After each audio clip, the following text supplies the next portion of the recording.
en esta mañana a topar un tema muy trascendente, muy especial en la vida de nuestra iglesia. Yo quisiera que usted me acompañe buscando en la palabra de Dios, Lucas capítulo 9, para leer el contexto de la predicación de esta mañana. Lucas 9, versículos del 57 al 62. Voy a dar lectura a la palabra de Dios en el nombre del Padre, el Hijo y de su Santo Espíritu. Dice, versículo 57, yendo ellos, uno le dijo en el camino, Señor, te seguiré a donde quiera que vayas. Y le dijo Jesús, las zorras tienen guaridas y las aves de los cielos nidos, mas el Hijo del Hombre no tiene dónde recostar la cabeza. Y dijo a otro, sígueme. Él le dijo, Señor, déjame que primero vaya y entierre a mi padre. Jesús le dijo, deja que los muertos entierren a sus muertos, y tú ve y anuncia el reino de Dios. Entonces también dijo a otro, te seguiré, Señor, pero déjame que me despida primero de los que están en mi casa. Versículo 62. Y Jesús le dijo, ninguno que poniendo su mano en el arado mira hacia atrás es apto para el reino de Dios. Allí mismo a continuación, versículo 1 y 2, capítulo 10. Después de estas cosas que acabamos de leer en la misión de los 70, dice, después de estas cosas designó el Señor también a otros 70, a quienes envió de dos en dos delante de él a toda ciudad y lugar donde él había de ir. Y les decía, la mies a la verdad es mucha, mas los obreros son pocos. Por tanto, rogad al Señor de la mies que envíe obreros a su mies. Palabra de Dios. Qué importante que es poder nosotros entender cuando usted lea una porción bíblica, poder ir al contexto, no solamente leer 2 o 3 versículos, sino leer el contexto para poder de esa manera entender qué es lo que Dios nos quiere decir y cuál es su enseñanza en ello. De tal manera que podemos entonces entender y comprender verdaderamente cuál es el significado de la lectura bíblica. Hemos visto en esta lectura algo muy importante que nos dice el Señor, que preparó a los 70, los envió al mundo prácticamente a predicar el Evangelio, a hacer lo que Él hacía. Pero para que esto se llegue a cabo, hermanos queridos, ¿qué usted cree que era importante que cada persona con las que él predicó, con las que les dijo de uno en uno, unos querían seguirle, pusieron un pretexto, los otros pusieron otro pretexto, en fin, tenemos ejemplo de 3 personas al menos allí que pusieron pretexto otras cosas para poder seguirle al Señor? ¿Qué cree usted que faltó en esas personas, hermano querido, para poder llevar a cabo tremenda labor? Porque seguir a Jesucristo indudablemente entendemos que no es una cosa fácil. Cada uno de nosotros que estamos en los caminos del Señor sabemos que aceptar, como digo siempre, aceptar a Jesucristo quizás es lo más fácil. Levantar la mano, inclinar nuestro rostro, aceptarlo, decir, Señor, te acepto en mi corazón, pero allí no queda la cosa, porque no sabemos solo, excepto el Señor, cuál de esas personas que hicieron aquel día de evangelismo en la que aceptaron al Señor, decir, yo sí lo hice genuinamente. Y me disculpan, acabo de ver unos niños corriendo, me disculpan, debían haber salido los niños a la enseñanza, ¿verdad? No sé si haya una maestra. ¿Sí? ¿Están? Ok. Gracias, mis hermanos. Entonces, dice, después de esto el Señor escogió a otros 70 y los envió. ¿Qué hacía falta para que, no que la palabra de Dios no se haya cumplido? Porque sabemos perfectamente que hoy en día, 2000 años después, el Evangelio de Jesucristo es conocido en toda la tierra. Pero hay exceptas naciones, ciertos sectores de nuestro mundo que no están conociendo de la palabra de Dios. Hay obreros, como decía mi hermano, esta iglesia se caracteriza por ser una iglesia misionera. Y los que no podemos, no tenemos el llamado, estamos exceptos de ir y predicar la palabra de Dios en otros lugares. Pero hay personas que tienen el llamado y que van a hacer esa labor que nosotros no podemos hacer y debemos ayudar. Pero esas personas tienen un don especial y el desafío de esta mañana para cada uno de ustedes, hermanos, va a ser ese. Esta palabra usted la va a escuchar durante todo este tiempo que Dios nos ha dado para predicar su palabra, que es el compromiso. ¿Qué entiende usted por compromiso, hermanos? ¿Qué entiende usted? ¿Qué es el compromiso? Dice la palabra de Dios en una parte del diccionario, me parece, la palabra compromiso deriva del término latino compromisum, que significa obligación, que se adquiere por una promesa que se hace. Cuando los que somos casados, indudablemente, hemos conocido a nuestra esposa, antes de conocerla a ella, fuimos de pronto a hacer la ceremonia ritual de pedir la mano, todo ese tipo de cosas previas al matrimonio. Y ese momento que usted va al hogar de su novia, ¿qué es lo que va a pedir? La mano de la persona, pero adquiere inmediatamente una obligación con la familia política, pero también con la persona que usted ama. Una obligación y se crea un compromiso a serle fiel, un compromiso a respetarla, un compromiso a saber luchar adelante como una sola persona. Allí digo yo, donde es difícil las matemáticas de Dios, 1 más 1 no son 2, 1 más 1 es 1, una sola persona, en la que nosotros debemos, como pareja, sabernos respetar y acordarnos de ese día en que adquirimos esa obligación y ese compromiso personal. Obligación contraída por una persona también significa que se compromete o es comprometida a algo. Cuando alguien se convierte a Cristo, promete servir a Cristo, promete obedecer a su palabra en ese momento en el que se convierte al Señor. Adquiere un compromiso, palabras mayores. Es renunciar a parte de sus derechos, indudablemente, como el ejemplo de Moisés, renunció a la corte de Faraón, Nehemías a un trabajo cómodo, Pablo a una reputación y Jesús mismo, con el ejemplo que nos dio, al cielo mismo, porque él, como Dios, debe estar en el cielo. Pero estuvo aquí en la tierra como hombre, como cada uno de nosotros, para dar la enseñanza que nosotros debemos seguir como hijos de Dios. El compromiso es una gran palabra, pero también muy desprestigiada y manipulada. Nosotros somos cristianos y como cristianos nos vamos a hacer hoy un planteamiento serio sobre este tema. Para nosotros ser cristiano de verdad significa vivir en compromiso. O dicho de otra manera, creer es comprometerse, amar es comprometerse. Y si no hay compromiso, el amor se queda en pura teoría. Vamos en esta mañana a profundizar una obra de salvación, que todo nace de la llamada de la misión como compromiso de todo cristiano, que no solamente es haber aceptado al Señor, creer en Él, ser bautizado, etc. Ahí no queda todo. La misión de anunciar y testimoniar la fe afecta a toda nuestra vida personal, familiar, comunitaria.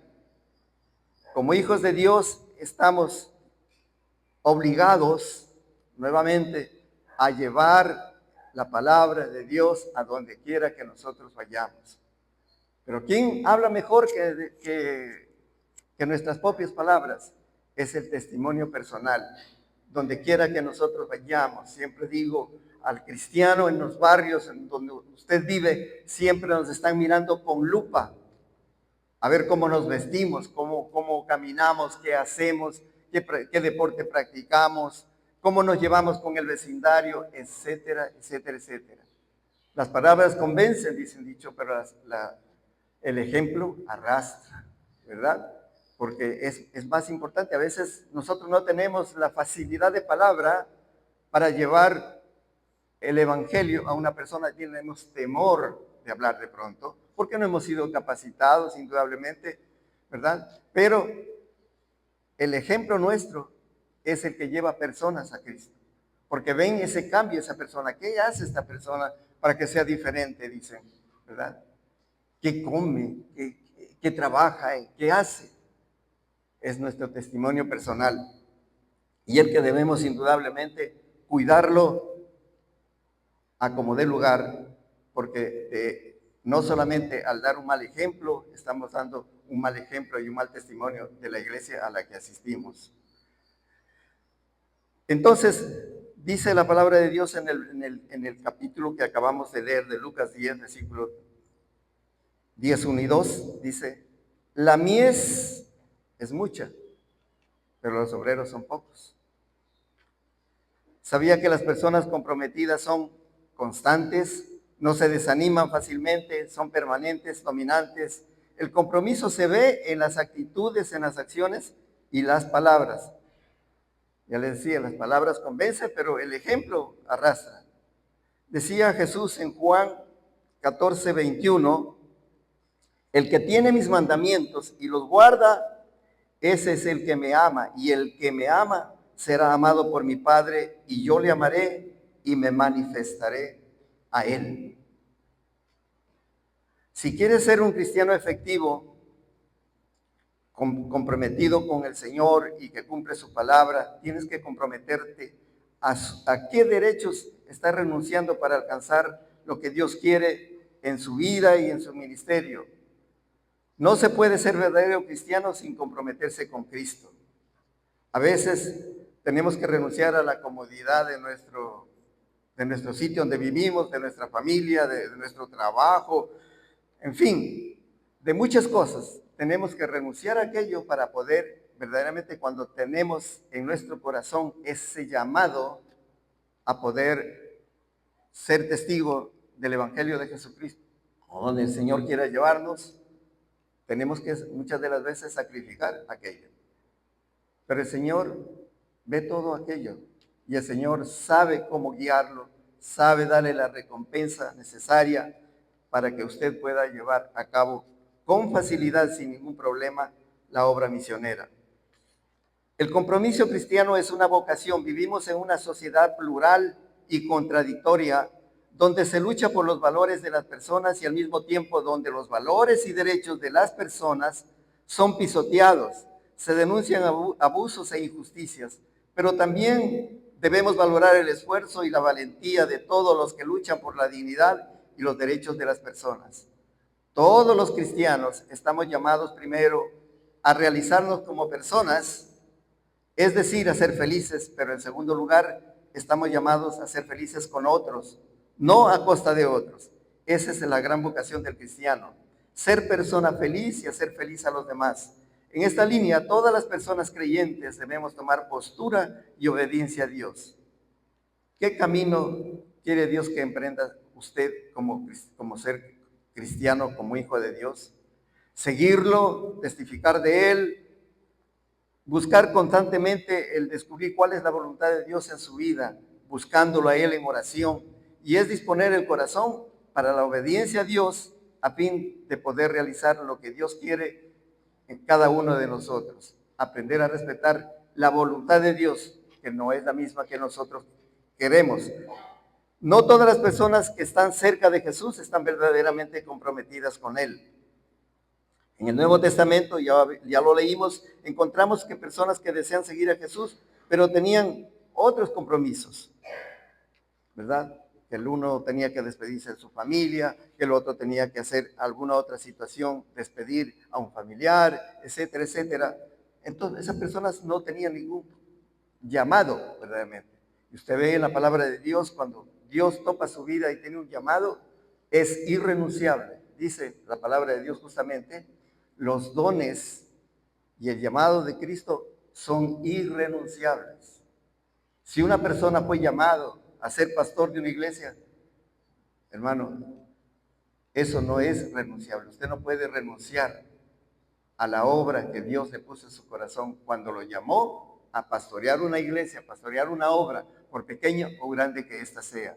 Jesucristo exige que nos definamos por Él si es que queremos servirle. Dice que no podemos servir a dos señores a la vez, que tenemos que amar a uno y dejar a la otro. Usted y yo tenemos que decidir a quién vamos a amar y a quién vamos a dejar. Si nosotros queremos servir a Dios con excelencia, tenemos que comprometernos con Él y ser fieles a Él todos los días y en todas las áreas. No podemos arar rectamente si mientras lo hacemos volvemos a ver atrás, como la mujer de Lot. Nuestra mirada debe estar puesta en las cosas de arriba, no en las cosas de abajo.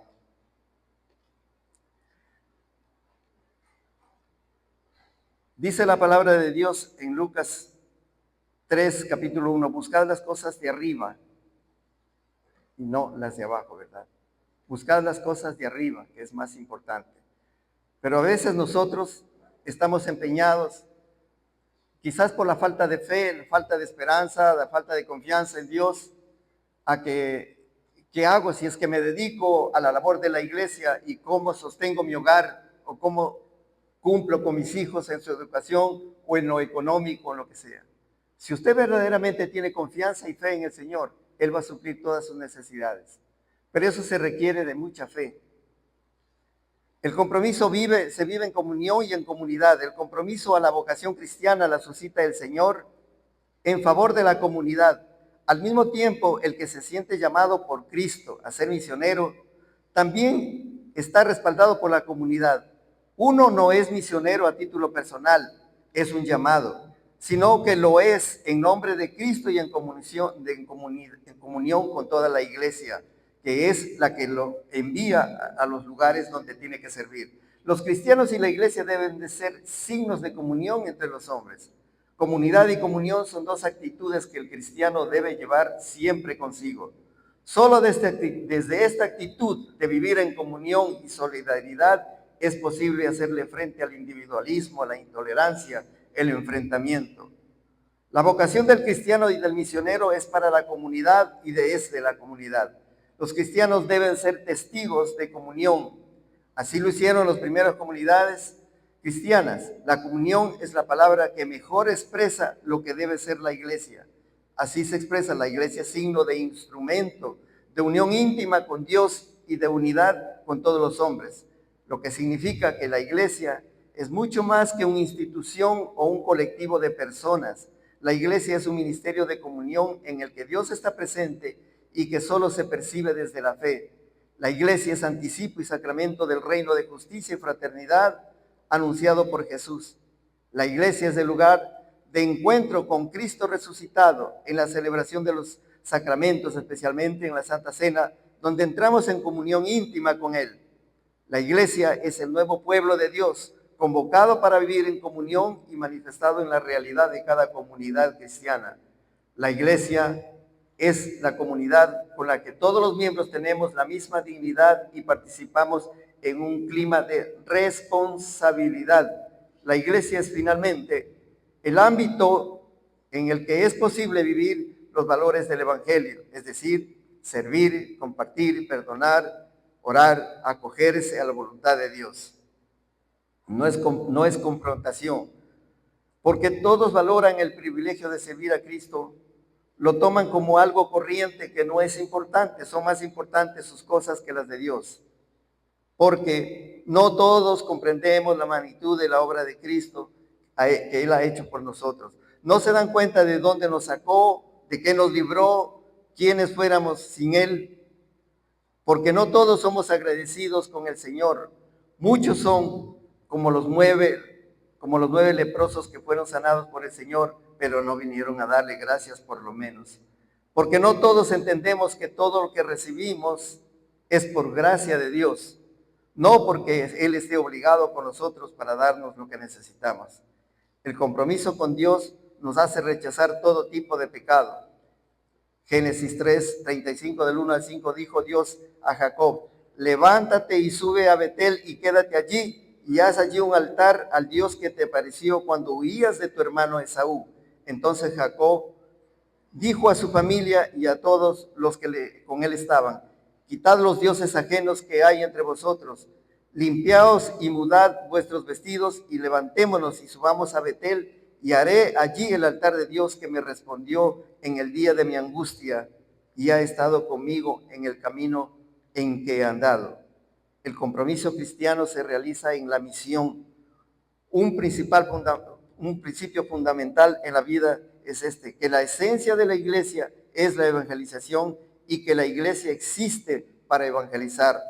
Por tanto, la iglesia debe ser toda misionera, misionera en su esencia, misionera en su estructura, misionera en cada uno de sus miembros, porque ese es el mandato de Dios. Primera de Juan 1, del 1 al 3 dice: la predicación misionera comienza por el testimonio personal de que Dios vio y oyó lo que pasó desde el comienzo, lo que hemos oído, lo que hemos visto con nuestros ojos, lo que hemos contemplado y lo que nuestras manos han palpado, es lo que anunciamos también a vosotros para que tengáis comunión con nosotros. El evangelizador es el primero que por propia experiencia conoce a Jesús y conoce el evangelio. El compromiso cristiano se manifiesta en el testimonio. Hoy día existe una gran desconfianza hacia las instituciones y hacia la iglesia, conocido en nuestro país como está manejado, ¿verdad? Desde las esferas más altas, la política ha ingresado a las leyes a la política, y todo es un desbarajuste, y por eso estamos como estamos. Las palabras se las lleva el viento, pero no los hechos que permanecen para siempre, para dar testimonio de la iglesia.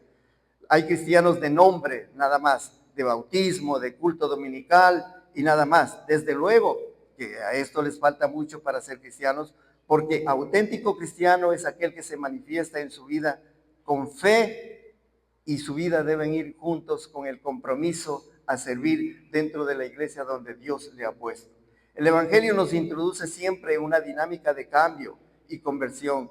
Exige transformación del hombre y de la sociedad, pero en una doble dimensión. Lo primero es cambiar uno mismo, cambiar la propia vida, cambiar de corazón y cambiar la manera de pensar.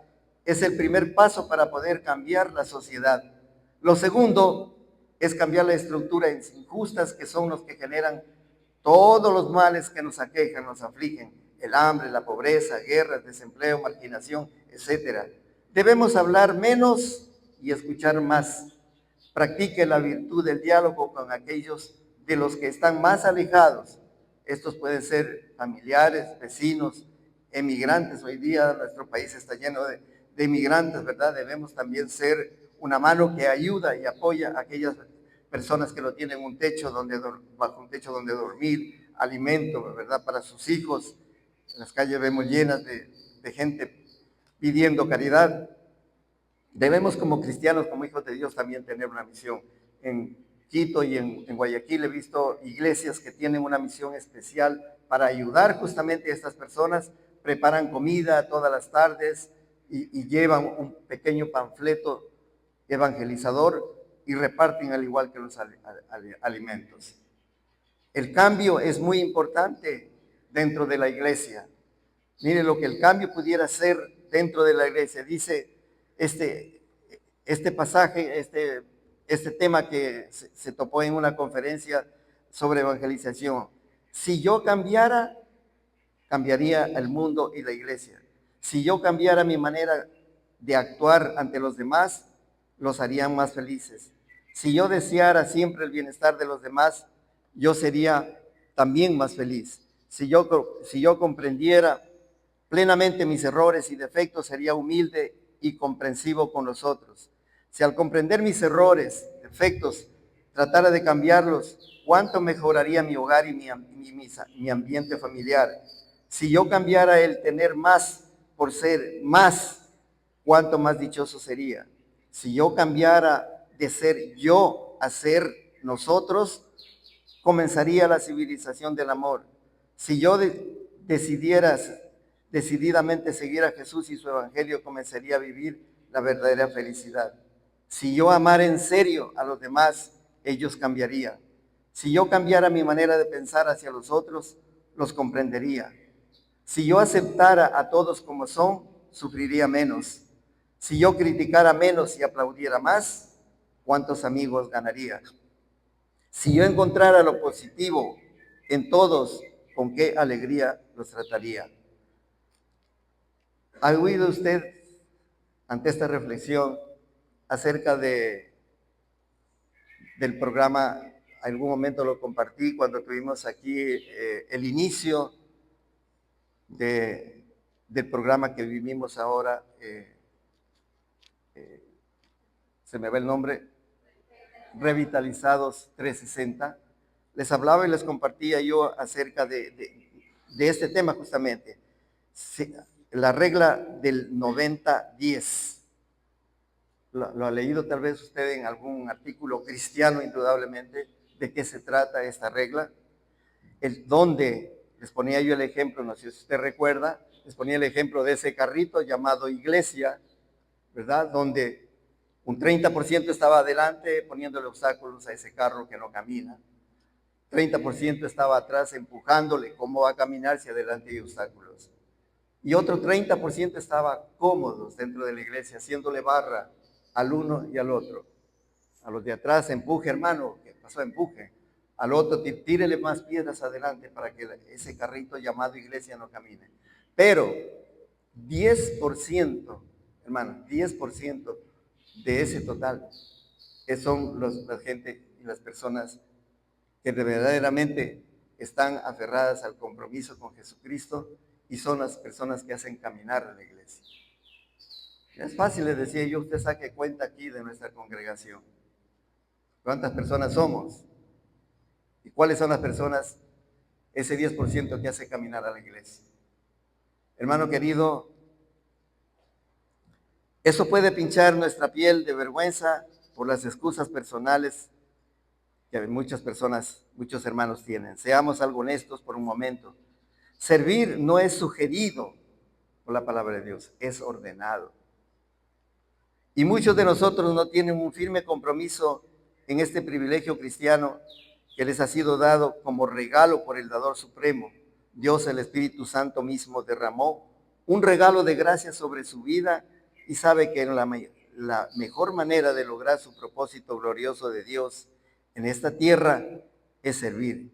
Porque el que no vive para servir, dice, no sirve para vivir, ¿verdad? Es algo cierto, simple, pero cierto.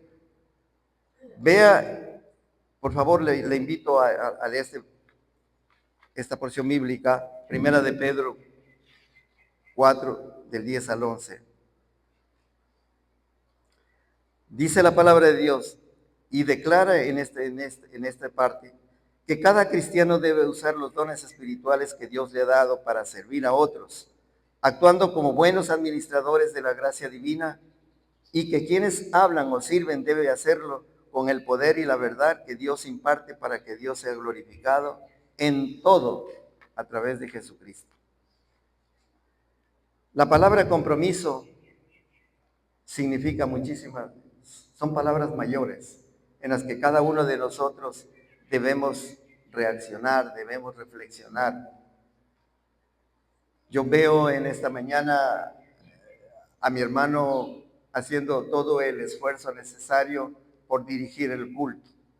Indudablemente que parte del trabajo de la iglesia debe ser a todas aquellas personas que tienen el llamado, el deseo de colaborar en la iglesia, capacitarlos, prepararlos, porque no es fácil ponerse aquí, hermano querido. Usted me ve parado aquí porque tengo 35 años de la vida cristiana y Dios me ha capacitado y preparado. Siendo yo un ingeniero eléctrico, Dios me ha llamado a esto. Es increíble, a veces yo mismo reacciono y digo, ¿cómo es posible que Dios tocó mi vida y me puso a hacer lo que estoy haciendo? Pero ese es el llamado en obediencia a lo que Dios quiso hacer en mi vida, hermano. Y lo hago con agrado, con gusto. De igual manera, si usted siente ese deseo, practique con mejor dicho, platique con el pastor, a ver en qué momento se puede capacitar a un grupo de hermanos que tanta falta hacen para dirigir algo tan sencillo como es dirigir un culto. Pero hay que saberlo hacer de la mejor manera, tomando tantos ejemplos del versículo bíblico que se va a predicar, las alabanzas, etcétera, etcétera. Y no critico a mi hermano por lo que está haciendo. Yo sé que lo está haciendo porque ama al Señor, ¿verdad? Pero es necesario capacitarlo. Una persona tiene que estar para este trabajo, tiene que estar capacitada, hermano querido. Mi hermana, le he visto en alabanza de igual manera. Hay otros hermanos que tienen dones igual para la alabanza. Por favor, comprométase con el Señor a hacerlo. La iglesia necesita, hermano querido, gente comprometida para hacer el trabajo del evangelismo, de tantas cosas aquí, de lo más sencillo aquí dentro de la iglesia, ¿no? Como es el aseo, como es prender luces, prender los aires, en fin, tantas cosas que hay que hacer dentro de la iglesia. Pero se necesita ese compromiso, pequeño o grande, pero se necesita hacer el trabajo. Las maestras que están para educar a los niños, de igual manera, se necesita también una capacitación. Para salir a evangelizar, de igual manera, se necesita tener conocimiento. Usted va indudablemente para evangelizar, lo primero que decir, Señor, yo no sé cómo voy a hacerlo, pero tú habla a través de mí. Voy a orar y el Señor va a hacer el trabajo. No usted en su capacidad. No se sienta defraudado si aquella persona reniega o no acepta. Olvídese. Como dice la palabra de Dios, Pablo compartió el evangelio a muchísimas personas como misionero que fue. Él no hizo la cosecha. Otras personas que venían atrás fueron las personas que cosecharon. De igual manera, pero lo más importante es tener la valentía de decirle, Señor, úsame. Siento este gusanito de poder compartir en mi pequeña Jerusalén, con mi familia, donde vivo, pero hacerlo. No se preocupe de que esa persona de pronto no lo acepta. Es Dios el que va a tocar el corazón de esa persona. No lo bonito que hablemos o lo que fuera. Es Dios el que va a hacer, ¿verdad? Efesios 4 del 11 al 16 dice, describe los dones de los apóstoles, profetas, evangelistas, pastores y maestros que Cristo dio a la iglesia para capacitar a los creyentes para el servicio y la edificación del cuerpo de Cristo. El propósito es alcanzar la madurez espiritual, individual y colectiva hasta que todos los creyentes lleguen a la unidad de la fe en Cristo y el cuerpo de Cristo crezca en unidad y en amor. Qué importante es que crezcamos en unidad y crezcamos en amor. Es necesario comprometernos con Dios y su obra, pero nunca olvidemos que tenemos que cumplir tal como hicimos ese compromiso el día que lo aceptamos. Siempre será ese primer paso el que nos hará volver a Dios y afirmarnos más en la fe y la confianza en Él. Los hijos del Señor estamos bien comprometidos, no solamente a mirar adelante para creer en sus promesas y recordar que Dios está con nosotros. Y entonces toda meta y desafío lo lograremos porque nada es imposible para el que quiera trabajar en la obra de Dios.